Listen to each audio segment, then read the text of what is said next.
Support the author of today's story by going and checking out his YouTube channel, Black Volumes. He posts similar scary stories that you would find on this channel, and I think you'll really enjoy them. Give it a try. And without further ado, let's get into today's story.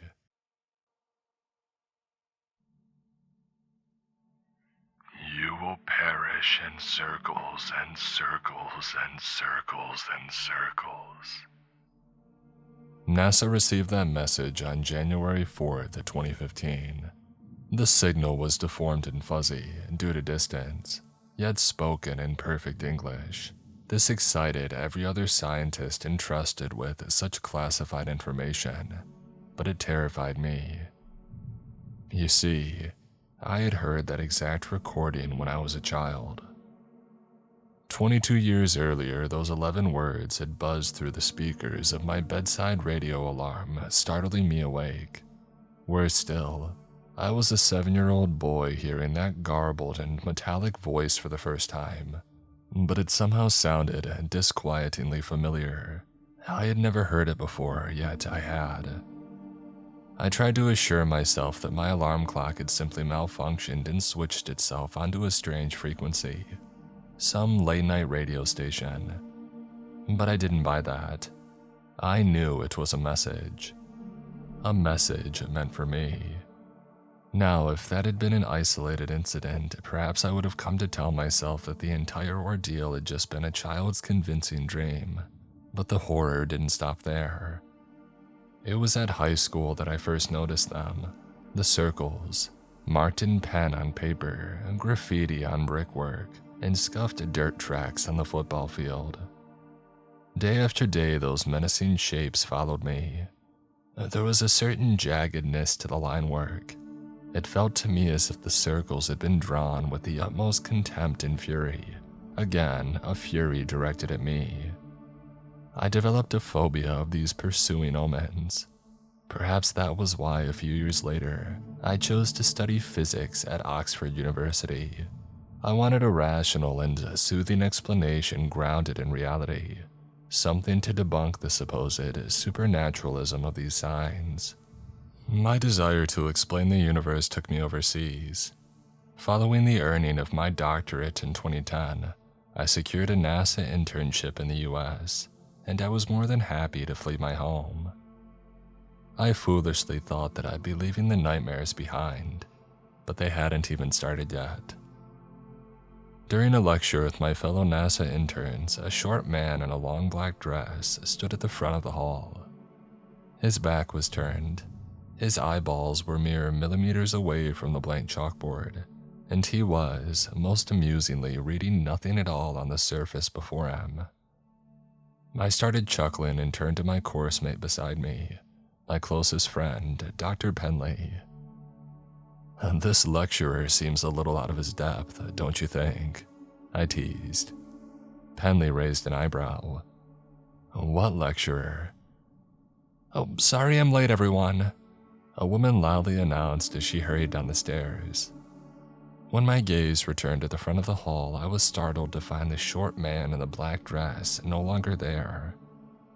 Of course, my scientific mind was, as ever, somewhat capable of dismissing that. Must have just been an intern messing around before taking his seat, I thought, but a part of me, the silly, primitive part, I tried to assure myself, remained unconvinced. "Take notes," the lecturer instructed when she had reached the chalkboard. "I'll be speaking quickly." I turned to my left to search for my notebook, and I screeched at an impossibility beside me. Sitting there in a black dress was that short man, and I don't know how long it took for me to process the worst part. He had no face. No, that isn't quite right. He had a face. A swirling mass of peach that was reconfiguring itself, dividing endlessly into separate, wiggling, stringy shapes. Dividing at great speed, for it was all over in a flash. A blink later, and his very form collapsed into itself. But when I looked down at the seat, there was nothing. Not even a discarded dress left behind. "Harrow?" Penley began tentatively, placing a hand on my shoulder. I looked up and all the eyes in the lecture theater were on me. Fortunately, that little outburst was quickly forgotten by the other interns, but my condition only worsened over the years. I couldn't escape the terror, that knowledge that an inescapable force followed. I felt this most strongly when applying for NASA's astronaut training program in 2012. The interviewer, Dr. Becker, was a kind man that I already knew from my internship. A burly fellow with graying hair and a slight overbite. I think it's important to stress that I had known him for 2 years, for he wasn't himself on this particular day. "Thank you, sir," I said at the end of the interview, shaking his hand. His grip was ice cold and it tightened. It kept tightening. I felt the joints in my fingers snap and pop. "Ow, hey, that's a little too... Sir, stop."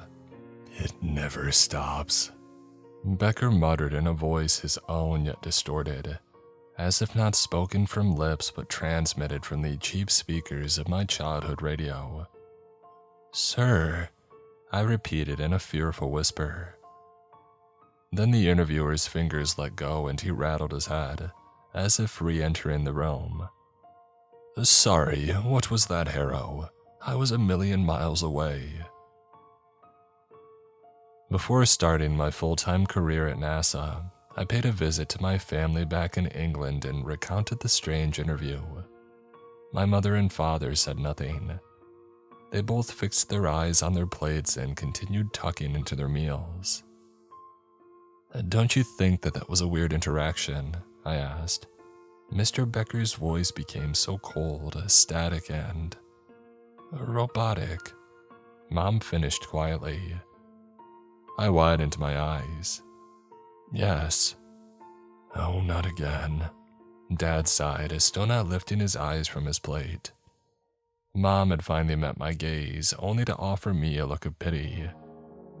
"What does Dad mean by again?" I asked her.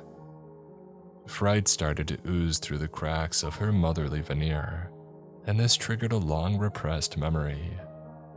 Not again. This horror began before that message on my childhood alarm clock in 1993. On an ordinary school day in an ordinary classroom, there had sounded a crackle at my side, a noise akin to that prickly, unpleasant frequency between radio stations. When I had twisted to look out of the window beside me, my top lip started to quiver. A man had been standing beneath the willow tree, a man whose form felt just as prickly and unpleasant and indistinctive as the crackle emanating from him. Still, even as an adult, I remembered one feature: those narrow, level lips. Lips which stared at me as much as lips can stare at a person. Lips which waited patiently. Lips which had parted to reveal his prominent teeth. The stranger's overbite had been slight, yet severe at the same time. It didn't hang over the bottom lip. The upper teeth simply protruded several centimeters past the lower row, which sat in the shade of those gleaming top whites. The man hadn't been smiling or even frowning, and there was something disconcerting about that, about the neutrality of his mouth, about the simple presence of it. It was absolute, much like the man, the unstoppable man. The Buckman, my 7-year-old self had crudely called him on account of his teeth. "I remember," I whispered, "the man with the overbite and the horrible voice. Like a voice from the radio, you used to say," Mom softly replied, stretching a hand across the dining table and taking mine. "I had forgotten all about him," I whispered. "Because it was just a child's imagination running wild," Dad huffed. "You were always an anxious boy." "Jim, don't be so cruel," Mom scolded before turning back to me. "Sweetie, your interview must have awakened forgotten childhood trauma. You linked Dr. Becker's teeth to the teeth of that horrid stranger from your childhood. What about the way that he spoke to me?" I asked. I know what I heard. Trauma can do strange things, Mom whispered. The doubt in my mother's voice was undeniable. The fear was undeniable, and I should have taken that seriously. Above all else, I shouldn't have returned to America, shouldn't have taken the position on the astronaut training program. 3 years later in 2015, that fateful radio transmission was received by NASA's encrypted system. You will die in circles and circles and circles and circles. 11 awful words. Words that Dr. Solana told us came from the center of the universe. This classified detail was the revelation that broke all those in the debriefing room for the IRIS-10 mission. Like the dozen or so others in that room, I experienced a crisis. Many of us had believed the universe to be infinite, without a center. Beheld by science's public eye, the observable universe is 93 billion light-years in diameter. I now know that this has always been an infinitesimal pocket of a universe tremendously large, yet flat and finite. That may seem like an impossibility, but NASA's publicly available research and technology pales in comparison to the scientific projects developed by Dozen Minus, an undocumented international agency whose whistleblowers have in the past earned terrible fates for leaking confidential information. I'm sure that I will soon join them, but that's okay. We all die in circles. Following the interception of this extraterrestrial radio signal, Dozen Minus fast-tracked the development of the IRIS-10 spacecraft. Within a matter of months, NASA was able to send a manned mission of astronauts to the source of the transmission, trillions upon trillions of light-years away. Send us to that impossible center of reality at an impossible speed of travel. It was projected that we would reach the signal within 5 years. The IRIS-10 team comprised of Captain Becker, Dr. Gleason, Dr. Penley, and me, Dr. Harrow. Hubris drove our team onwards as we warped faster than light into the chest of space, a place which we were warned might challenge all that even the advanced scientists of Dozen Minus knew about the laws of physics and reality. Still, if this were a forbidding crevice of space, we assumed that something would stop us from reaching it, assumed that reality's beating heart would fortify its cosmic valves and vessels against our tiny spaceship, a viral infection. In other words, none of us thought much of Dr. Solana's cautionary briefing. We were pioneers.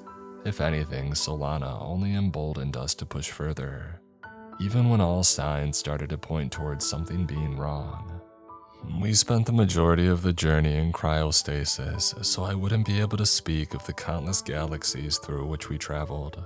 The crew was only woken by the ship's artificial intelligence when IRIS-10 crossed over what Captain Becker described as a deep, dense threshold between the outer layer of reality, which abides by the known laws of physics, and this inner layer of reality, which could, for all we know, abide by no laws at all.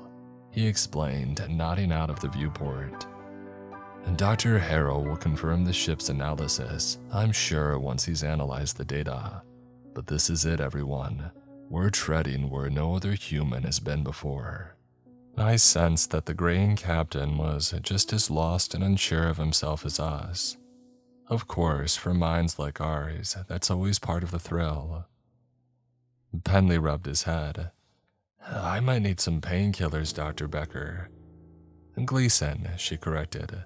Things will get confusing if you don't use my maiden name to differentiate between the captain and me. You wouldn't want me flying the ship, and you certainly wouldn't want that oaf manning the medical bay. Hey, the gray-haired captain chuckled, elbowing his wife. Sorry, Penley said. I'm just so used to calling you both Dr. Becker.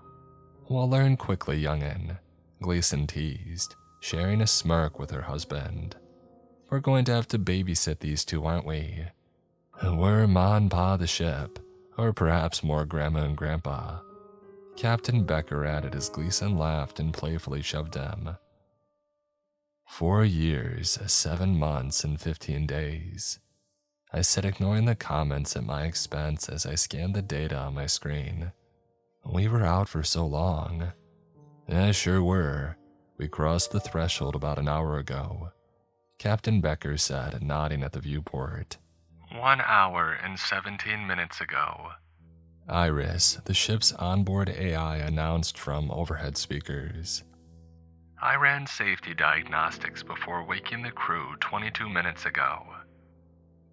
Take a look out there, Harrow, Captain Becker said. What do you see?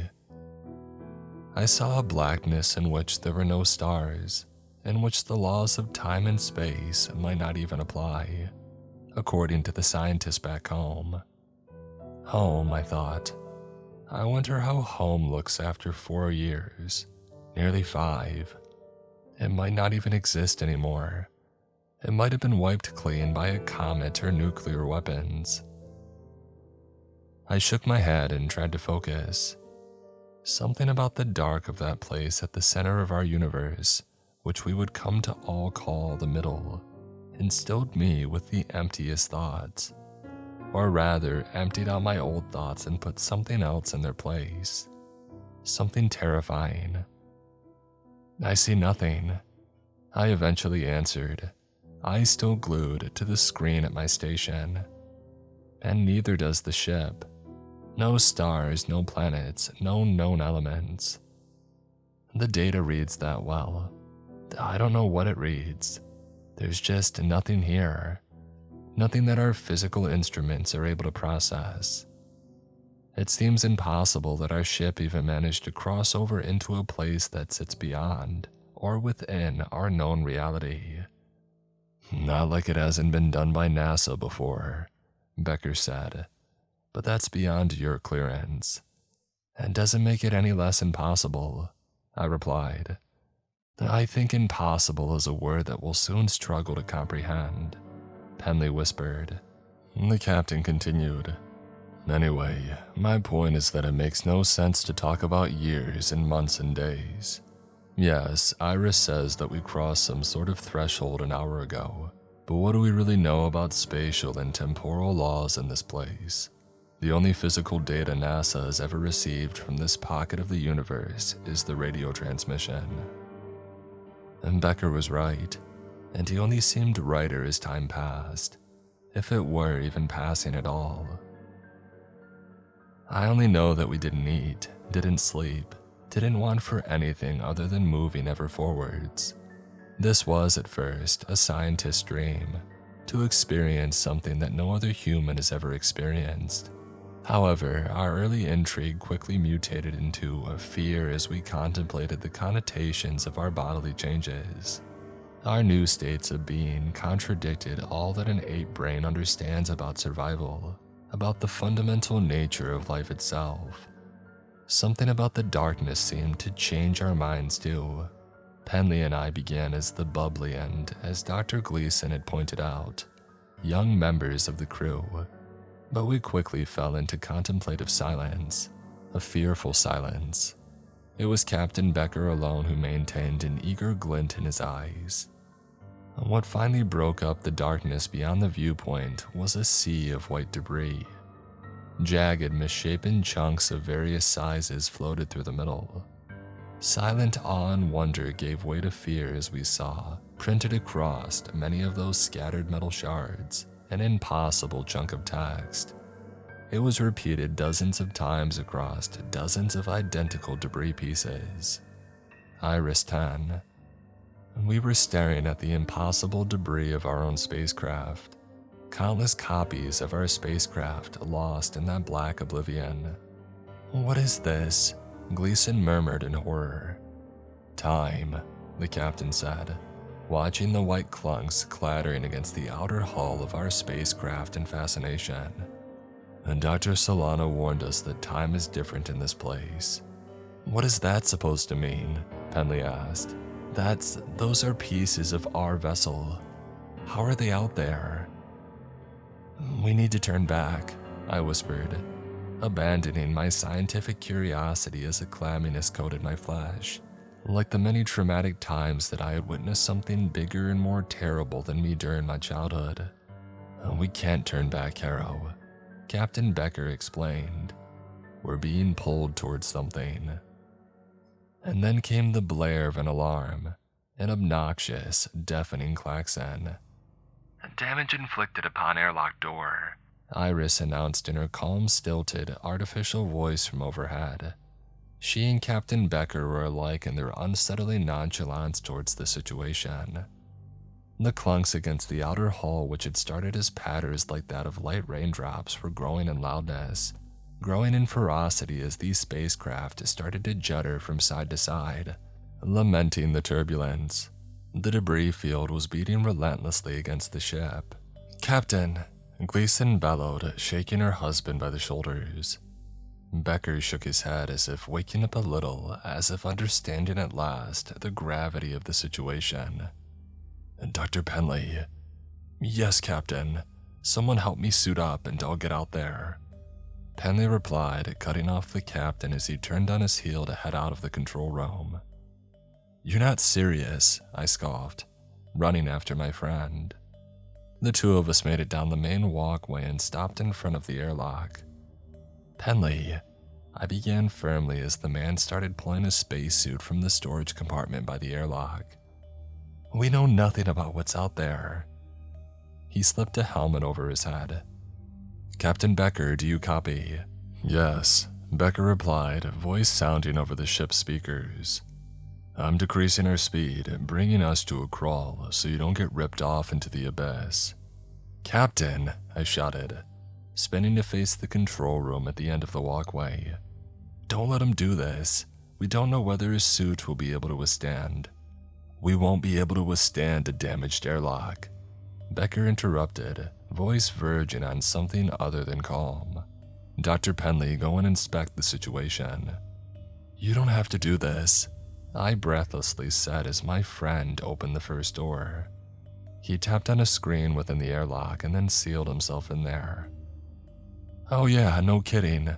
All right, Harrow, you get your butt out here and use my engineering qualification as toilet paper on the way out," Penley replied, grinning at me through the visor of his helmet. "Look, the sooner that I fix whatever's broken, the sooner I stop us from dying horribly." I winced as my friend opened the outer airlock door, expecting an onslaught of white debris to flood the airlock and shred his body. But as Penley stepped into the black of his spacewalk, the fragments of our cloned ship seemed to glide softly past him. "It feels weird out here," the engineer commented as he clung to the side of the vessel, fiddling with a control panel beside the airlock door. "Weird in what way?" Gleason replied. My friend chuckled. He seemed more like himself, as if welcoming the distraction, welcoming something within the realms of science, something that he understood. "Penley," Captain Becker pressed. "Sorry, I was just..." My friend paused, collecting himself. "Any of you ever twisted an ankle? Sprained something?" "Sure," I replied, speaking into the microphone by the airlock door. Penley sighed contentedly. "Well, it feels like that. There's a tightness to my skin across my entire body." "Penley, are you okay?" Gleason asked with a hint of concern in her voice. "He's fine," her husband promised. "How's the airlock looking, Penley?" "Iris was panicking over nothing," the engineer explained. "There's a dent near the opening mechanism, but the door opened with ease. Nothing major has been damaged. Nothing has been breached." "All right, well, let's get you back inside then," I said. "Requesting a few more minutes out here, Captain," Penley pleaded in an unnervingly hushed tone. It's too colorful to leave just yet. A rainbow of color." "What?" Gleason asked from the control room. "We're just seeing white out here, Penley." "Captain, please order him to get back inside," I yelled, clammy skin worsening by the second. Nothing felt right about this. "Are you sure everything's operational, Penley?" Becker asked. "Yes, sir," the astronaut replied in a serene voice. I had never in the 5 years that I had known him heard Penley sound so dim, so lacking in that usual passion and excessiveness and luster for life. Since crossing the threshold, however, he had changed. Any glimpses of his true self were becoming fewer by the minute. At first he became uncharacteristically quiet, and then he became uncharacteristically calm. I'd preferred it when he wasn't saying anything. "If everything has been assessed, come back inside and reseal the airlock," Captain Becker ordered. "Yes, sir," Penley replied, floating back into view. He swam through the airlock opening and then slammed his fist against a large gray button, and the door closed behind him. The astronaut's white boots clattered clumsily to the floor, and he smiled at me through the visor of his helmet as he opened the second airlock gate. It was a warm smile, comfortingly familiar. He seemed back to his old self. "Amazing," Penley sighed as he removed his helmet and the inner door closed behind him. "What did you mean out there?" I asked quietly, almost too afraid to do so. "A rainbow of color." My friend simply shrugged but continued smiling. And that was when I realized he hadn't returned to his old self at all. There was something utterly dreadful about Penley's demeanor, and what frightened me so much was the fact that I didn't know how he had changed. There was more to it than a calm disposition. "How are you feeling, Dr. Penley?" and Gleason asked as she entered the walkway. "How's your skin feeling now? Still tight?" "It feels rejuvenated, actually," he laughed, squishing his face with a gloved hand. "Better than ever." "Well, just to be sure, I'd like to give you a checkup in the medical bay," Gleason said, heading off down the corridor. "I'll go and get it set up." The grinning engineer simply nodded as he removed his suit. "Are you okay?" I whispered, once he had removed the headgear and our conversation wasn't being broadcast over the ship's communication system. "Well, I just said so, didn't I?" Penley replied, stretching wide and letting out a large yawn. "Man, I feel brand new." And that was when my heart skipped momentarily out of rhythm. He looked brand new. We were both men in their late 20s whose aging processes had been halted by cryostasis. But this was more than halted aging. It was reversed aging. Penley was 27 years old when we had left Earth, and the man had started to gray a little on the sides, had a little ruggedness to his skin too. However, following the spacewalk, his brunette locks looked closer to the color they had been when we both had joined NASA's internship program in 2010. There wasn't a drop of white in the brown. Moreover, his face looked smooth again, babyish. All lines and ridges had been ironed out. "Well, better get this medical appointment checked off then," Penley sighed, turning on his heel and following Gleason. "Harrow," Captain Becker announced over the speakers. "Report to the control room for an updated data reading, please." I begrudgingly returned to the front of the ship, desperate for Dr. Gleason to give me a medical checkup too, to tell me that my eyes were deceiving me, that Penley hadn't de-aged. Instead, I spent 10 minutes poring over the data about our surroundings in the middle. The chunks of space debris still the only physical readings other than that distant radio signal that were starting to clear. We were returning to the black and nothingness.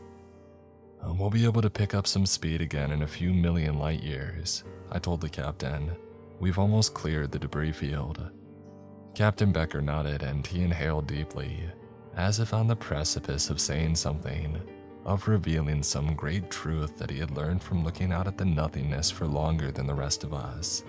Looking out for too long, perhaps. But then came a panicked voice over the speakers. "Captain and Harrow to the med bay," she wailed. I don't understand." Becker and I abandoned our stations, dashed down the walkway, and then scurried through an automatic door into Gleason Station. What in the... I began, gasping at the sight before me. A pale-faced Dr. Gleason was sitting beside her blue operating table on which a very content Dr. Penley was lying, interlocking fingers resting peacefully atop his belly. His black sleeves had been rolled up to stop them, hanging loosely over the ends of his hands, and his oversized trousers had rucked up to the tops of his oversized shoes. Penley had continued aging backwards.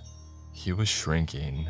It was, by his face, unmistakably him, but he looked like a young adolescent, maybe 13 years of age. I don't, Gleason repeated, staring blankly at the wall, as if unwilling to meet Penley's gaze, unwilling to accept the existence of the scientific impossibility before her. We have to stop it. Somehow we have to stop this before he... The de-aging was slow but noticeable. With it, there came a sound that filled me with terror. The squeaking of grinding surfaces, as if Penley were made of rubber. I thought of his comment about the tightness of his skin, thought of his comment about a rainbow of color, thought of the new personality which didn't belong to him. What happened to you? I murmured in horror, watching my friend become a child of maybe 9 or 10 years old. And then his smile faded as if he had actually heard me, actually regained his true mind. However, that was the most horrifying part. He no longer looked content with his fate, content with his youth. There came a sense of knowing in my friend's eyes, and he looked down at the oversized sleeves hanging across his arms and the shoes slipping off his tiny feet. What is happening to me? He croaked with childlike innocence, as if his brain were de-aging too. Help! Help me! Gleason placed a hand on the boy's cheek lovingly, tears filling her eyes. We will help you, Penley, I lied, trying to hide my fearful gaze from his. I promise. Oh, we're going to. Gleason trailed off, mind seeming to lose its already tenuous grasp on reality. We need to turn back, I said. If we can get him out of the middle, maybe the normal laws of physics will apply to him. Maybe he'll start aging the right way again. It'll take us 4 hours to return to the threshold, Captain Becker said. In the space of 10 or 15 minutes, Dr. Penley had already de-aged from a man to a boy. He won't make it. He'll keep de-aging until... Don't, his teary-eyed wife warned. Don't say it. It might stop if we put him in cryostasis, I suggested. The natural laws don't apply here, Becker said. Well, we have to try, I begged. It's out of our hands. The captain whispered, eyes as distant as they had been since we had crossed over the threshold. We're being pulled towards the center now. Gleason eyed her husband in horrified confusion. What are you even saying? Huh? Becker replied absent-mindedly, revealing that he might perhaps have been the least calm and centered out of us all. Being pulled towards the center, his wife barked. What do you mean? Penley, who now looked close to being a toddler, interrupted by shrieking in terror. I don't want to die. And then the de-aged man tore off his trousers and jumped down from the bed in his oversized shirt, worn like a dress.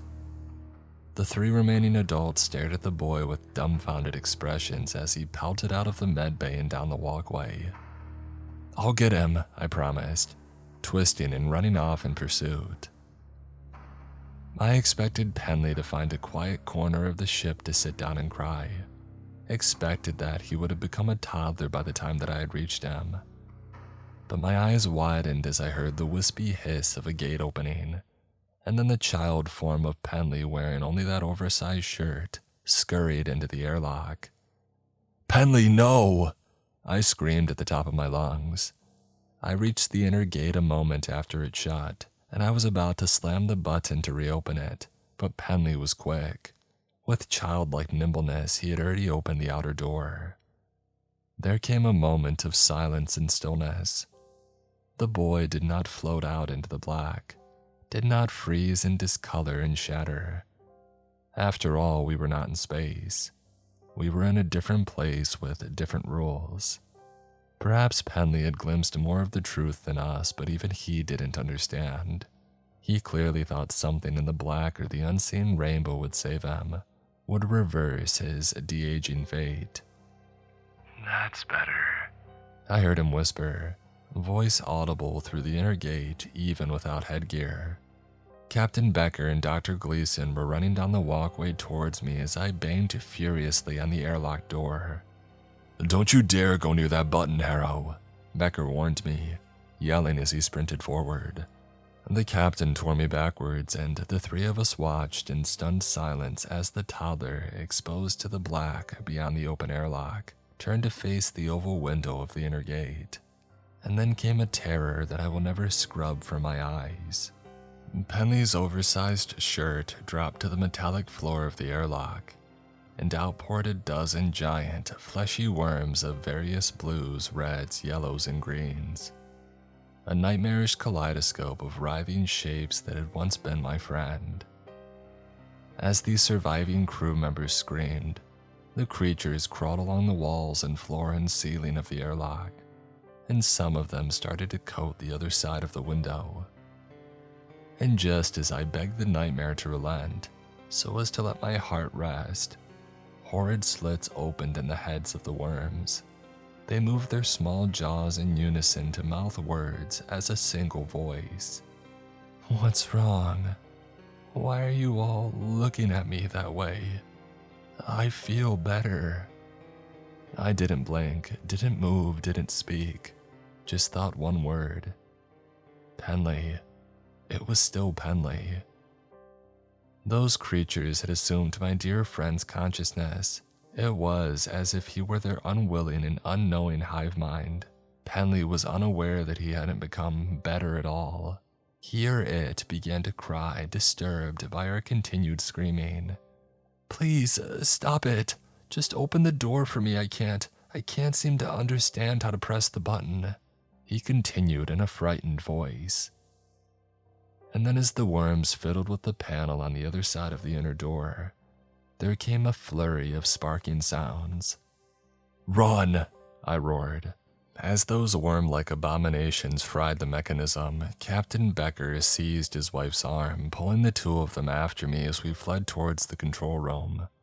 We were not immediately torn out into the blackness of the middle, but I feared a worse fate, having seen what that unholy space did to Penley. I made it to the control room first and stood by the door in fear, watching as the unholy worm bow spiraled around the inside of the hallway, chomping at the heels of the escaping Becker and Gleason. The creatures were squealing in horror, slits undulating as one. Penley was only pursuing us out of misunderstanding, out of sorrow that his once friends were abandoning him. Whatever the case, I wasn't going to let that thing reach us. As Becker and Gleason slipped through the door, I slammed the button to lock us safely inside the control room. "Ah!" Gleason winced, looking behind her. I don't." "You're fine," Becker panted, inspecting the back of his wife. "None of them got you, none of them got inside you. What was that thing?" "Oh, don't play stupid now," I growled. "That was Dr. Penley, the man you sentenced to his death. I told you that he shouldn't go out there, that we should have turned back as soon as that alarm sounded." "We had to push onwards," the captain said blankly, returning to his dashboard and looking out at the thinning debris. "Penley's sacrifice wasn't for nothing. We've almost reached the signal." "They're still out there," Gleason whimpered, shivering as she scratched her skin, seemingly still convinced that a worm had slipped inside her without noticing. And that was when I noticed it. The doctor's gray locks of hair had started to reduce in number, had started to be overrun by blondes, and the wrinkles on her face seemed fewer in number. She had to be a woman in her late 50s, but she looked like she had de-aged a decade already. She touched him, I thought, recalling Gleason stroking Penley's face in the medbay. As I started to back away from her slowly, the doctor noticed and offered me a frown. What are you?" she began. But Gleason didn't need to ask the question. She already knew. I saw it in her eyes. She had felt the tightness of her skin like that of a sprain. That was why she had been scratching so feverishly at her flesh. "Oh God," she cried, clutching her face in both hands. The captain was captivated by something outside. "Look, it's amazing." Gleason shivered. "Captain, Just look," he moaned, eyes still not moving away as he thrust his index finger at the viewport. The three of us stared ahead to see that we had emerged from the sea of white debris after minutes or years and entered a void of swirling colors, raging reds and yellows, twirling inwards and converging on a white center point. That point made me feel off-center. It was a white somehow more terrifyingly absent and unfixed than the black of space, worse even than the black of the middle. "Don't look at it," Captain Becker finally whispered, a tear in his eye. "You'll never see anything else again." "You told us to look," I screamed, instantly looking away. I felt a slight itch in my eye as if there were a strand of hair in it, and I wrestled, tried desperately to get it out. "Becker, please," Gleason sobbed, dropping the formality as she fell to her knees. Once the itch had subsided, or given the illusion of subsiding, I managed to focus on her again. She looked younger than me, baby-faced and blonde-haired, body starting to look small and meager in her oversized clothes, as had been the case with Penley. "Captain," I began, "I think you should look at your wife." I kept my own gaze on Gleason mainly to avoid looking at the viewport again. My eyes finally felt looser, felt less as if some wire were tightly coiling itself around them, cutting into my retinas until I would never see anything other than that blinding white ever again. "I love you," Gleason whispered, voice sounding far less husky, far less worn by time. This seemed to startle the captain. Finally, with visible effort, the man peeled his eyes away from the intoxicating center of the universe to look upon his wife. And then he shuddered, released a pained and heartbroken moan. "Sweetheart," he croaked, stumbling towards her. And Gleason was an adolescent now, a child in overgrown clothes. Becker finally snapped back into something vaguely resembling human, and he rushed over before kneeling beside her. "I'm scared," his wife whispered as she had become a child again, de-aged from 10 to 9 to 8. "Don't be scared, honey," Becker sobbed, cradling the child, shrinking away into her adult clothes. "We'll fix this. We'll take you to the cryostasis chamber. They're still out there," she reminded him in a child's voice, nodding her toddler-sized head at the walkway beyond the control room. The sounds of those worm-like things scratching at the door were still faintly audible. "We wouldn't make it, and I don't want to go into the black. I don't want to become like Penley. Please don't." She suddenly ceased talking. As she became a baby, it seemed that Gleason's vocal cords had either stopped working, or her brain had forgotten how to speak, had lost the years of learning necessary to do so. And then came the true horror. Becker scooped the baby out of the shirt, bawling along with her, bawling as he endured the slow, agonizing backwards end of his true love. Gleason returned to a fetal state, and then into an embryonic one, and then into smaller and smaller mounds of being, into cells too small to see. The trembling captain stared at his empty palms. His wife had de-aged into nothing, had ceased to be. I slumped to the floor as terrified and psychologically shattered as the captain before me. My only glimmer of hope was that the man on the floor had regained his humanity, that he might be a human enough to take us home. But then Becker's crying stopped and he rose to his feet with blank eyes before returning to the control panel, returning to looking out of the viewport at the universe's center with longing. "We have to turn back now," I whispered, nodding at the emergency pod affixed to the side of the ship, accessible fortunately from the control room. "We have to abandon ship." "There is only one way to get her back, Harrow, and it knows that I'll do it," he blubbered. "I'll do anything to bring her back." "She's gone, Becker," I cried, heading towards the emergency hatch. "You need to join me in the escape pod now." "We have no free will," Becker whispered. "We are bits of matter that have been summoned back to their creation point at the beginning, the middle, and the end of the universe.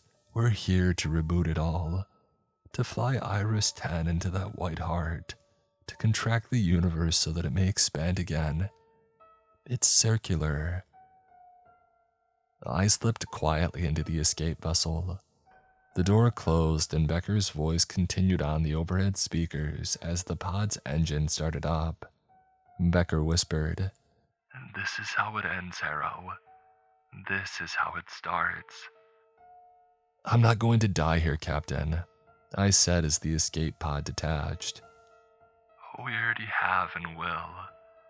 You will die in circles and circles and circles and circles."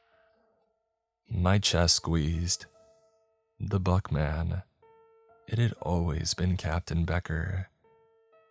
And as my escape pod sailed away from Iris 10, which barreled towards the white center of the universe, the horrid reds and yellows of the middle tugged and strained and all contracted, all collapsed towards that ship heading towards the heart of everything.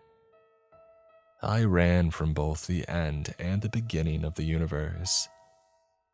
I crossed back over the threshold and then found myself returning to Earth in 2025 with an impossible story to tell. I fear mankind's lack of free will. No matter how hard I try, I will experience this torture for all eternity. I will become a child again, haunted by messages, symbols, and pursuing entities, all culminating in a voyage to the middle, where a new Iris 10 spacecraft will be added to that everlasting and ever-growing scrapyard of white debris. We are and will always be fated to fly back to the universe's center, fated to die in circles and circles and circles and circles.